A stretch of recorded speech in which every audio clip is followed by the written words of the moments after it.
Good morning everyone. मैं Rajneesh Sharma, Konark coaching institute, Badaun. देखिए, अभी हम पिछले जो क्लासेस थे उन क्लासेस में हमने बट्टा पढ़ा था और बट्टे में हमने स्टार्टिंग का जो बेसिक कुछ क्वेश्चंस होते हैं उनको पढ़ा था और साथ ही साथ हमने समतुल्य बट्टा, जो कि बहुत इंपॉर्टेंट प्रश्न होता है, वो भी हमने पढ़ा था। उससे रिलेटिव जो थ्योरेटिकल क्वेश्चन बनते हैं वो भी हमने यहाँ पर पढ़ रखे हैं। अगर आप लोगों ने नहीं पढ़े हैं तो आप डिस्क्रिप्शन में दिए गए लिंक से पढ़ सकते हैं। चलिए ठीक है, मैं अभी स्टार्ट करता हूं। और अगर आपको वीडियो अच्छा लगता है, आपको कुछ नया मिलता है, ठीक लगता है, तो आप इसे लाइक भी करिए, शेयर भी करिए और चैनल को सब्सक्राइब करिए। अब देखिए, आज का हमारा जो यहाँ पर पहला प्रश्न है, एक साइकिल विक्रेता 10% नगद छूट देने के उपरांत। सबसे पहले आप इसकी पूरी थ्योरी को बहुत अच्छे से समझ लीजिए। एक साइकिल विक्रेता क्या करता है? 10% नगद छूट देता है। सबसे मेन बात यहाँ पर नोट करने वाली ये है कि नगद छूट हमेशा किस पे मिलती है? तो आप कहेंगे कि अंकित मूल्य पर नगद छूट मिलती है। ठीक है, तो छूट जब भी हम देंगे तो वो अंकित मूल्य पर देंगे। और इन्होंने पूछा भी क्या है? अंकित मूल्य ही इन्होंने ज्ञात कराया है। लेकिन ये कह रहा है कि डिस्काउंट दे देने के बाद भी उस व्यक्ति को 35% का प्रॉफिट होता है। मतलब वो व्यक्ति अपने इस रेट पर, जो भी उसका अंकित मूल्य लिखा हुआ है, उस मूल्य पर वो डिस्काउंट भी दे देता है, छूट भी दे देता है, और छूट देने के बावजूद भी उसको कितना फायदा होता है? 35% का फायदा होता है। अब देखिए, यहां पर क्या है, अगर मैं इसका कोई शॉर्ट फॉर्मूला बता दूं तो आपको रटना पड़ेगा, लेकिन मैं चाहता हूं कि आप इसे ना रटें। तो उसके लिए ये बहुत ज़्यादा सिंपल मेथड से मैं आपको बता दूंगा। आधी लाइन में कुछ चीज़ मैं लिखूंगा, उसके बाद आप इसे सॉल्व करेंगे और आंसर आ जाएगा। एक बार दोबारा से समझ लेते हैं। एक साइकिल विक्रेता है जो अपने अंकित मूल्य पर, क्योंकि डिस्काउंट हमेशा अंकित मूल्य पर दिया जाता है, तो अंकित मूल्य पर वो 10% का डिस्काउंट देता है। बिल्कुल ठीक है। और इसके बावजूद भी उसे 35% का फायदा होता है, जबकि उसका साइकिल का जो क्रय मूल्य है वो कितना है? 800 रुपये है। एक बात आपको पहले से पक्की पता होनी चाहिए, और पिछली 6-7 जो क्लासेस हो चुकी हैं उनमें मैं हर क्लास में ये बात बताता हूँ। लाभ हानि से लेकर के बट्टे तक जितनी भी क्लासेस हो चुकी हैं सभी में मैं आपको बताता हूं कि जो छूट है वो अंकित मूल्य पर दी जाती है, और जो लाभ है वो हमेशा किस पर दिया जाता है?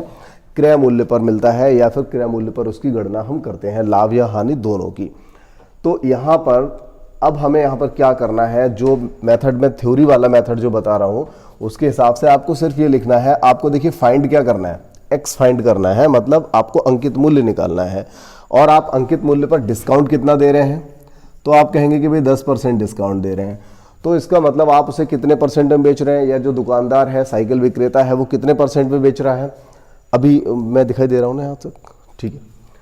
ये देखिए, यहाँ पर अंकित मूल्य आ रहा है। तो अंकित मूल्य का अगर 10% डिस्काउंट दे दिया तो समझ लीजिए कि हमने उसे 90% में बेच दिया है। ठीक है। अगर 10% का डिस्काउंट दिया है तो समझ लीजिए कि हमने उसे 90% में बेचा है। ये बात समझ लीजिए कि 90% में बेच दिया। ठीक है, एक बात ये हो गई। दूसरी बात, अब देखिए, उस व्यक्ति ने 800 रुपए वाली जो वस्तु थी उसको 35% लाभ पर बेच दिया। कितने में बेचा है? 35% लाभ पर। इसका मतलब ये हुआ, जो क्रय मूल्य है उस क्रय मूल्य के 135% पर बेचा। लाभ हानि की पहली एक्सरसाइज का पहला प्रश्न, पहली क्लास का पहला प्रश्न मैंने आपको कुछ इसी तरह का कराया था। तो देखिए, 800 रुपए वाली वस्तु को अगर वो 35% प्रॉफिट पर बेचेगा तो कितने में बेचेगा? 135% पर। अब देखिए, आपने कहा कि इतने में उसने बेचा, और यहां पर भी आप कह रहे हैं कि उसने 90% में बेचा। मतलब ये दोनों ही क्या है? विक्रय मूल्य है। और इन दोनों को आप बराबर रख दो, एक्स का मान आप यहां से निकाल दो। मैं यहां पर डायरेक्ट लिख देता हूं, 1200 आंसर आ जाएगा। और सिंपल सा है, 2 जीरो से 2 जीरो कटने हैं, 1 जीरो से 1 जीरो कटना है, 9 से इसको काट दीजिए तो 15 आएगा, 15 अट्ठे 120, और 120 10 का गुणा हो जाएगा, क्या बन जाएगा? 1200 बन जाएगा। तो एकदम सिंपल सा प्रश्न था। वैसे भले ही जैसा भी लग रहा था आपको थ्योरी से, लेकिन ये एकदम छोटा सा प्रश्न है और इम्पोर्टेंट प्रश्न भी है। तो इसके बाद देखिए, हम अगला प्रश्न यहीं पर कर लेते हैं। देखिए, ये वाला तो हमने कर ही लिया है। अब इस वाले प्रश्न को भी यहाँ देख लेते हैं। बिल्कुल इसी तरह का है, वैसे तो आप लोगों ने कर लिया होगा इतनी देर में। एक कलम पर 20% की नकद छूट दी जाती है। अब देखिए, नकद छूट दी जाती है, उसके बाद कह रहा है फिर भी उसे 20% का फायदा हो जाता है यदि पेन का क्रय मूल्य 100 रुपया हो। देखिए, 100 रुपया अगर क्रय मूल्य है और उसे 120% में बेचा जाएगा, एक तरफ आप कह सकते हैं कि अंकित मूल्य पर 20% का डिस्काउंट दिया जाएगा, तो ये भी देखिए 20% मतलब वो 20% डिस्काउंट पर यहाँ बेच रहा है या 80% में बेच रहा है, और यहाँ पर 20% फायदे के साथ बेच रहा है। तो ये दोनों ही इक्वल हो जाएंगे, 100 से 100 जाएगा, और देखिए 40 दूनी और 40 तिया ये कट जाएगा, 2 से आप इसे काट देंगे तो 50 आएगा, और x बराबर 50 तिया 150 आंसर आपका हो जाएगा। तो देखिए बहुत ही सिंपल सा मेथड था, बहुत अच्छा लग रहा होगा, ठीक से समझ में आ गया होगा आप लोगों को। और इसके बाद अगले जो 2 प्रश्न यहाँ पर लिखे हुए हैं वो दोनों प्रश्न भी एक ही पैटर्न के प्रश्न हैं। और देखिए मैं आपको बता दूं, ये जो दोनों प्रश्न हैं ये बहुत ज़्यादा इंपॉर्टेंट प्रश्न हैं। आप लोगों ने पता नहीं पेपर देने के बाद आप याद रखते हैं या नहीं, पिछले आप एसएससी जीडी का पेपर उठाइए या फिर आप यूपी पुलिस का भी पेपर उठा लीजिए, जिसमें 20% बढ़ाने के बाद हमने यहाँ पर 30% बढ़ाया, यहाँ 40 बढ़ाया, वो 20% बढ़ाने के बाद 10% डिस्काउंट देता है और इसमें 8% का प्रॉफिट आता है। ये वाला सेम क्वेश्चन वो कई बार पूछा जा चुका है। तो यहाँ देखिए हम कर लेते हैं अगला प्रश्न। ये वाला प्रश्न जो है, इस बात को जरा ठीक से समझने की कोशिश करिए, और इतना सिंपल प्रश्न है ये, इसको चाहे तो आप लिखेंगे भी नहीं तो भी कर सकते हैं। कैसे? एक विक्रेता अपने माल पर, लिखने की आवश्यकता नहीं है, पक्का बता रहा हूं, आप देखिए, एक विक्रेता अपने माल पर क्रय मूल्य से 30% अधिक अंकित करता है, ठीक है। वह अपने ग्राहक को 10% की छूट प्रदान करता है, 10% की छूट भी प्रदान करता है। तो बताइए कि उसे कितना प्रतिशत लाभ हो जाएगा। तो आप ऐसे प्रश्न को अगर नहीं लिखना चाहते हो तो आप ये मान लो कि उसका क्रय मूल्य कितना है।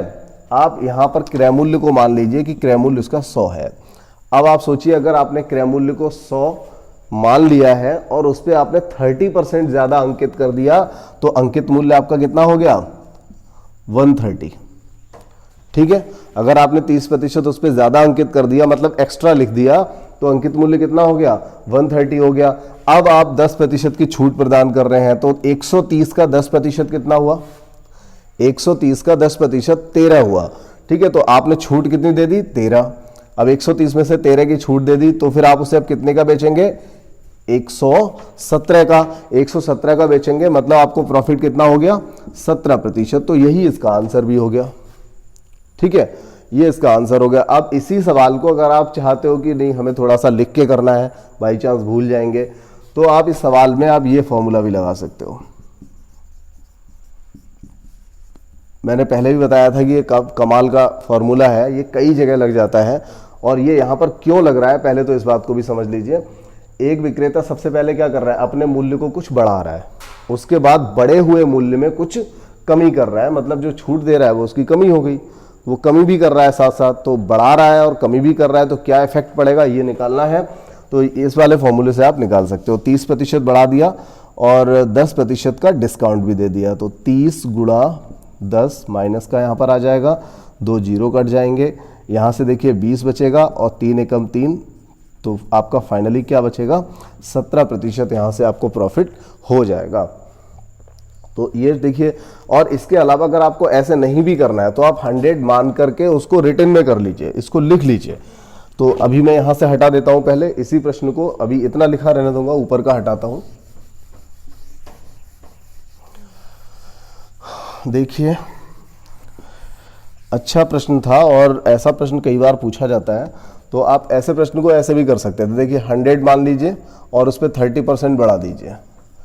अगर आपने 100 रुपया क्रय मूल्य माना है और उस पर 30% बढ़ा दिया है, तो आप 130% कर देंगे, और बढ़े हुए रेट पर आपको 10% का डिस्काउंट देना है, तो 10% का भाई डिस्काउंट भी दे दो आप। तो क्या हो जाएगा यहाँ से? 13 निम्मा 117। अब सोचिए 100 रुपये वाली जो वस्तु थी आपकी, वो आज कितने की बिक रही है? 117 रुपए की बिक रही है। अगर वो वस्तु 117 की बिक रही है, तो यहाँ पर आपको प्रॉफिट कितना हो गया? 17%, ठीक है। तो आप इस तरह से कर सकते हो। ये दोनों ही मेथड अच्छे हैं, वैसे ये वाला मेथड ज़्यादा अच्छा लग रहा है, और चाहे तो आप इसे करिए, दोनों ही ठीक है, कोई दिक्कत नहीं। और उससे बढ़िया तो ये वाला था जिसमें आपको कुछ करना ही नहीं था। इसमें आपको तब दिक्कत आएगी जब वो कभी ऐसा वो करेगा कि सपोज कीजिए उसने बोला 20% की वृद्धि कर दी, उस पर 4.5 या 6.25% की छूट दे रहा है, तो आपको थोड़ी दिक्कत आ सकती है कि आप 120 का 6.25% निकालने में आपको प्रॉब्लम आएगी। तो ऐसी कंडीशन में आप रिटर्न करिए, अदरवाइज सिंपल सी संख्या दे रखी हैं तो आप इसी मेथड से इसको कर सकते हैं। चलिए अगला प्रश्न कुछ इसी तरीके से कर लेते हैं, साधारण तरीके से, जहां पर हम यहाँ पर बिल्कुल भी लिखेंगे नहीं कुछ भी। तो ये देखें, एक घड़ी साज घड़ी पर उसके लागत मूल्य से 40% अधिक अंकित करता है। तो हमने लागत मूल्य को क्या मान लिया, 100। 40% अधिक अंकित करने के बाद इसका रेट कितना हो गया, 140। अब कह रहा है कि उस पर 20% का डिस्काउंट देते हैं। 140 का 20% कितना हुआ, देखिए 14 दूनी 28, 140 का 20% कितना हुआ, 28 रुपया हुआ। अगर आपने यहाँ 28 रुपए का डिस्काउंट दे दिया, अब बताइए 140 वाला माल अगर आप 28 रुपए डिस्काउंट पे बेचेंगे तो कितने का बेचेंगे, तो 140 से 28 को माइनस कर दीजिए, 112 रुपए का। 112 में बेचने का मतलब है कि आप वहां पर 12% प्रॉफिट पर इसको बेच रहे हैं। ठीक है, तो कैसा लगा ये जरूर बताइए मुझे। अब इसी के लिए अगर हम रिटर्न में करना चाहें तो फिर देखिए 100 हो गया, और 100 को हमने क्या किया, 40% इंक्रीज कर दिया, मतलब बढ़ा दिया, और उस पर हमने 10% का डिस्काउंट भी दे दिया है, सॉरी 20% का डिस्काउंट दिया है। तो 80% में हम इसे बेचेंगे, 2 जीरो से 2 जीरो कट जाएंगे, 14 अट्ठे 112 होता है। 100 वाला माल 112 का बिक रहा है, मतलब 12% का प्रॉफिट हो रहा है। एकदम सिंपल सा सवाल हो गया ये। ठीक है, तो इन दोनों ही सवालों में आपको बिल्कुल भी टाइम नहीं लगेगा, बहुत ही इजी तरीके से आप इन सभी को कर पाएंगे। आज की क्लास के अगले जो प्रश्न हैं उनमें से जो पहला प्रश्न यहाँ आपके सामने है, बहुत ही अच्छा प्रश्न है, इसको देख लीजिए। कई लोगों को ऐसे प्रश्नों में दिक्कत होती है बनाने में। कोई विक्रेता अपने सामान का अंकित मूल्य, ठीक है, कोई विक्रेता है जो उसके पास वस्तुएं हैं जिनको वो बेच रहा है, उनका अंकित मूल्य क्रय मूल्य से कितना प्रतिशत अधिक अंकित करे कि 10% की छूट भी दे और फिर भी उसे 8% का लाभ हो जाए। तो देखिए यहाँ पर ऐसे प्रश्न को करने के लिए अगर आपको लगता है आप कर लेंगे, आपने पहले से इनको कर रखा है, तो आप लगा करके देख सकते हो, उसे वीडियो को रोक करके चेक कर सकते हो। लेकिन मैं यहाँ पर जो आपको मेथड बताऊंगा वो मेथड पहले सवाल में भले ही थोड़ा सा टफ लगेगा, लेकिन सेकंड वाले में एकदम सिंपल लगेगा, क्योंकि मुझे रिटन में कराना है, लिख करके कराना है। मैं अगर हर सवाल को ओरल करा दूंगा तो आपको आज ठीक लगेगा, लेकिन आगे के लिए आप भूल जाएंगे। लेकिन एक बात मैंने पहले भी बोली थी कि इसमें फॉर्मूले का यूज़ हम नहीं करेंगे। अगर फॉर्मूले का यूज़ करेंगे तो फिर आपको रटना मुश्किल हो जाएगा कि किस प्रकार के सवाल के लिए कौन सा वाला फॉर्मूला यहाँ पर अप्लाई किया जाएगा। तो ये समस्या आपके सामने ना आए, उसके लिए मैं आपको यहाँ पर थ्योरी से समझाने की कोशिश करता हूँ।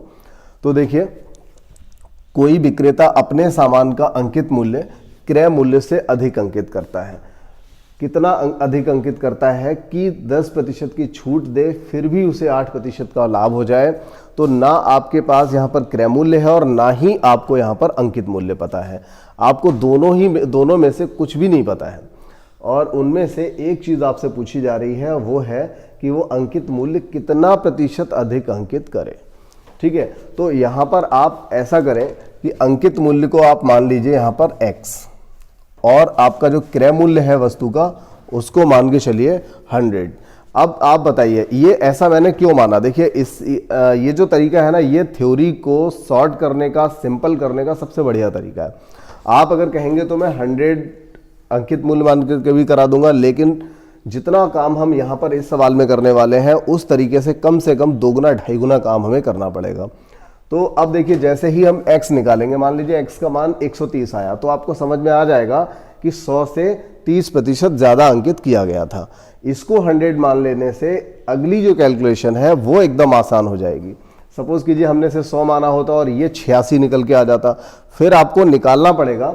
अगर इसको हमने 100 मान लिया होता और ये सपोज कीजिए 86 निकल करके आ जाता या 75 आ जाता, तो आपको निकालना पड़ता है कि 75 से कितना प्रतिशत अधिक है 100, या 86 से कितना प्रतिशत अधिक है 100।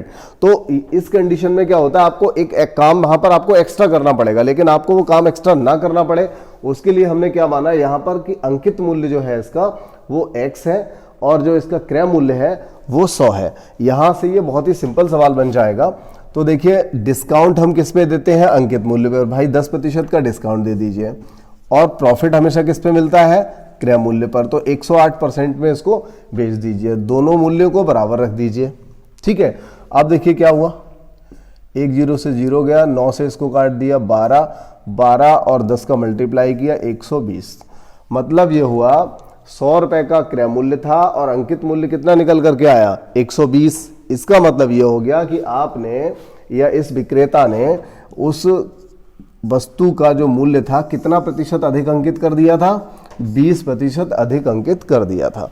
और जब आपने ये अच्छे से पढ़ ही रखा है तो फिर क्या दिक्कत है। अब तो आप ऐसा करिए, अगले प्रश्न में और छोटा कर लीजिए, कोई घड़ी साज घड़ी का अंकित मूल्य कितना प्रतिशत अधिक अंकित करे कि 20% छूट देने पर भी उसे 20% का लाभ हो जाए। तो आप क्या करोगे, 20% की छूट यानी 80% में बेचोगे।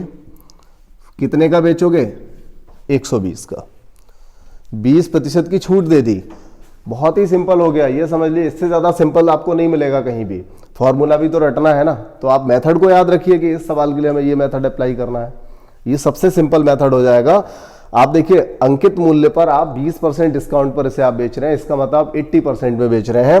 और जब आप बेचते हैं तो उसमें अगर 100 हमने पहले ही मान रखा है, हमने मन में ये माना हुआ है कि 100 से ही हमें देखना है कितना प्रतिशत अधिक है, तो 120 में आप बेचेंगे तभी तो 20% का लाभ हो जाएगा। तो आपने यहां पर क्या किया, 80% बराबर 120 हो गया। अब 100% बराबर निकालना है, वो भी मैंने आपको इतना सिंपल तरीके से बता दिया था। चाहे तो आप ऐसे देखिए, ये इसका देखिए 1.25 गुना है या फिर इसका ये 1.5 गुना है। तो इसका 1.5 गुना कितना हो जाएगा, 150। अब बताइए 50%, अगर ये 150 हो गया है तो समझ लीजिए कितना प्रतिशत अधिक अंकित किया गया था, तो आप कहेंगे 50% अधिक अंकित किया गया था। तो इस वाले मेथड से ज्यादा सिंपल मुझे नहीं लगता कि इस सवाल का, इस तरह के सवाल का कोई भी रिटन मेथड होगा। किसी कीमत पे नहीं मिलेगा आपको, कहीं भी नहीं मिलने वाला। ठीक है, तो अच्छा लगा होगा, ये कैसा लगा ये आप जरूर बताइए। तीसरा वाला जो है, ये प्रश्न मैंने यहां पर लिया है, थोड़ा सा अटपटा सा प्रश्न है, दिखने में अजीब सा लग रहा है, थ्योरी वाला प्रश्न है। तो इसको जरा देख लेते हैं। इससे पहले मैं इसे साफ कर लूं थोड़ा सा।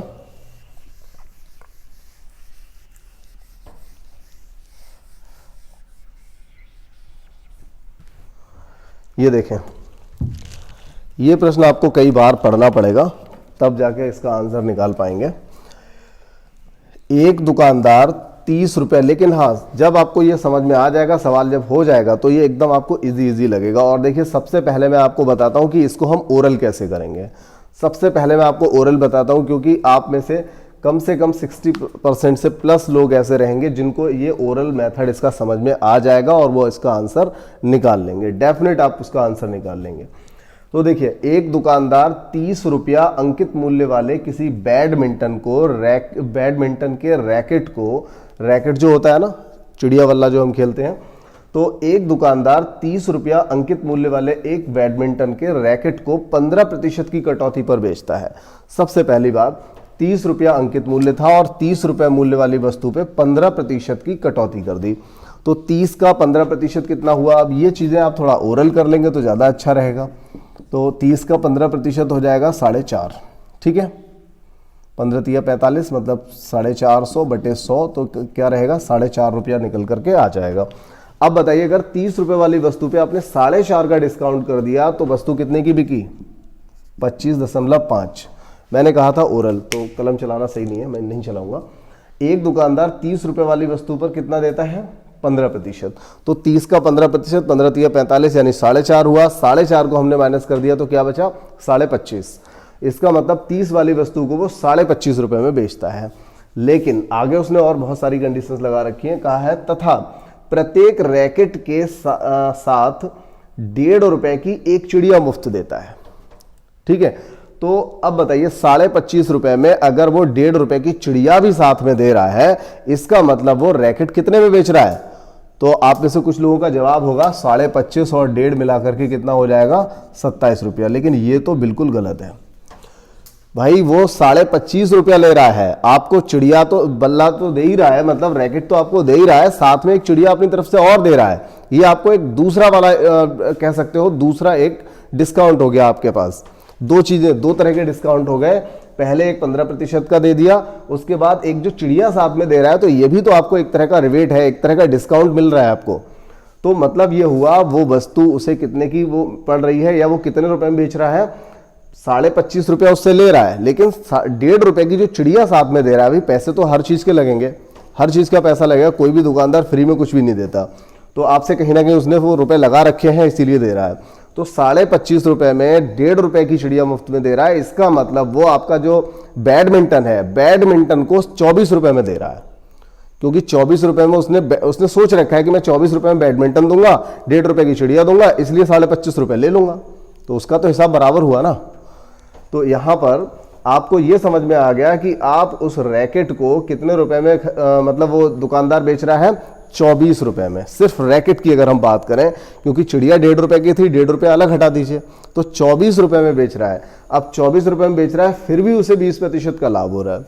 तो अब आप यहां पर क्या करोगे, ये ऑप्शन सामने दे रखे होंगे आपके लिए। वहां पर सपोज कीजिए 15 दिया है, 30 दिया है, 40 दिया है, 20 दिया है।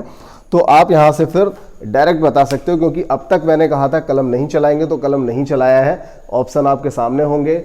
24 रुपए में बेचने पर 20% का फायदा हो जाए तो 15 का 20% कितना होता है, 30, यानी 18 की बिकेगी। 30 का, अब 30 को आप कितनी प्रॉफिट पे बेचो, 24 की तो नहीं बिकने वाली, और ना ही 40 वाली वस्तु को प्रॉफिट पे बेचो और 24 की बिक जाए, ऐसा भी नहीं होगा। तो आपका आंसर 20 हो जाएगा, जिसमें देखिए 20 का अगर हम 20% निकालते हैं तो 4 रुपया निकल करके आएगा, और 4 रुपए के साथ हम इसे 24 रुपए में बेच देंगे। तो यहाँ इस तरह से आपने क्या किया, इस पूरे सवाल को पढ़ा और पढ़ने के बाद ही इसका जवाब दे दिया।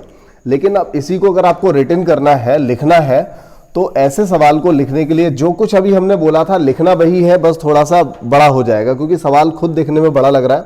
तो अगर इसका जवाब भी बड़ा सा आएगा तो क्या दिक्कत है। देखिए 30% था, सॉरी 30 रुपीज़ था, उसमें से 15% डिस्काउंट कर दिया तो 25.5 बचा। ठीक है, 25.5 और 25.5 में से 1.5 रुपया और माइनस कर दीजिए। जो कुछ लिखा हुआ था, जो बोला था वही करना है। तो 24 रुपए में बेचा जाता है 120% पर। ठीक है, तो आप यहां से 100% निकाल दीजिए। अब देखिए इसका ये कितना गुना है, 5 गुना, तो इसका 5 गुना यहां पर आएगा, मतलब ये 20 रुपया इसका आंसर हो जाएगा। ठीक है, तो एकदम सिंपल सा प्रश्न हो गया, बढ़िया प्रश्न हो गया, दिखने में अच्छा था, बड़ा था, लेकिन आपने बहुत अच्छे से कर लिया। चलिए खैर, और अगला प्रश्न है हमारा, एक वस्तु का 15%, समझ में आ गया सभी लोगों को ये वाला। ठीक है, एक वस्तु का 15% बट्टा दूसरी पर 20% के बट्टे के बराबर है। मतलब यहां पर दो वस्तुएं हैं, दोनों के अपने कुछ रेट होंगे, एक का 15% बट्टा दूसरी वाली का 20% बट्टे के बराबर होंगे। तो उन दोनों वस्तुओं का मूल्य बताइए। यहां पर मूल्य नहीं, अंकित मूल्य भी होना चाहिए। फाइनली यहां अंकित मूल्य होना चाहिए, क्योंकि हम बट्टा हमेशा किस पे देते हैं, अंकित मूल्य पर देते हैं। ठीक है, तो ये जहां से मैंने सवाल को लिखा है वहां मिस्टेक रही होगी, कोई नहीं। तो अंकित मूल्य बताना है। अब देखिए ऐसे प्रश्न में आप क्या करेंगे, आपने सपोज किया कि भाई एक वस्तु पर जो है 15% का बट्टा दे दिया, और दूसरी वाली वस्तु पर सपोज कीजिए y है, और उस पर कितना बट्टा दे दिया, 20% का दे दिया। तो इस तरह से आप x और y का दोनों का अनुपात निकाल लोगे। x y का अनुपात निकल करके आएगा, 5 चौका 5 दिया, तो x और y का जो अनुपात रहेगा वो 4:3 निकल के आ जाएगा। अब हो सकता है 4:3 वाला यहाँ पर, खैर बाई चांस यहाँ पर एक ही ऑप्शन दिया है, लेकिन हो सकता है वो 40 और 30 भी दे देता है यहाँ पर, तो आप कहते हैं 4:3 का अनुपात तो इसमें भी बन रहा है। लेकिन आंसर ये दोनों थोड़ी हो जाएंगे, ना ही आंसर ये होगा, आंसर तो यही रहेगा। तो ऐसे सवाल के लिए ये मतलब 200% ये सिर्फ और सिर्फ ऑप्शन से करने वाला सवाल है, ये थ्योरी वाला सवाल नहीं है। तो इसको हर हालत में आपको ऑप्शन से करना पड़ेगा। तो मैं यहाँ पर इसे बता देता हूँ। देखिए 2 ऑप्शन ले लेता हूँ कोई भी, जैसे एक हमने लिया 40 और 60, और एक जो अभी हम सही वाला आंसर फाइंड कर चुके हैं 80 और 60। ठीक है, तो अब देखिए अनुपात से हमें कोई मतलब नहीं है। ये कह रहा है कि एक वस्तु का 15%, तो देखिए इस वाली वस्तु का अगर हम 15% निकालें तो 15 चौका 60, 6 रुपया आएगा, और इसका अगर हम 20% निकालें तो ये आएगा 12। क्या ये दोनों बराबर हो सकते हैं? नहीं हो सकते, तो ये वाला आंसर नहीं हुआ। अब ये आंसर सही हो जाएगा। क्यों हो जाएगा? क्योंकि पहली वस्तु का अगर हम 15% निकालेंगे, इसका 15% में जब 15 निकाला जाएगा तो 15 अट्ठे 120 यानी 12 रुपया आएगा, और इसका जब हम 20% निकालेंगे तो ये आएगा 12 रुपया। ठीक है, 6 दूनी 12, 12 रुपया आएगा, और ये दोनों देखिए बराबर हैं। तो उस कंडीशन में आप कह सकते हो कि हमारा जो 80-60 वाला आंसर है वो बिल्कुल सही है। अब देखिए इस चैप्टर में मैंने जो क्वेश्चंस लिए हैं उन क्वेश्चंस को सबसे पहले हमने आपको बेसिक जो क्वेश्चंस थे उनको बता दिया, उसके बाद हमने यहाँ पर समतुल्य बट्टा आपको बता दिया, और इसके बाद 2-2 छूट देने वाला भी सवाल मैंने बता दिया है आपके लिए। कितना प्रतिशत अधिक अंकित किया जाए वो भी बता दिया। या पहले से ही किसी रेट को बढ़ा रखा है फिर उस पर डिस्काउंट दिया जाता है, ये भी पैटर्न बता दिया। और कुछ ऐसे एक दो सवाल अलग से भी ले लिए हैं। तो इन प्रश्नों को आप सॉल्व करिए, बहुत ही अच्छे प्रश्न थे ये सब के सब। और ये क्लास में आज यहीं पर रोकता हूँ इसको, और इसके जो भी क्वेश्चंस थे उन सभी को करिए। कोई दिक्कत आती है तो मुझे ज़रूर बताइए।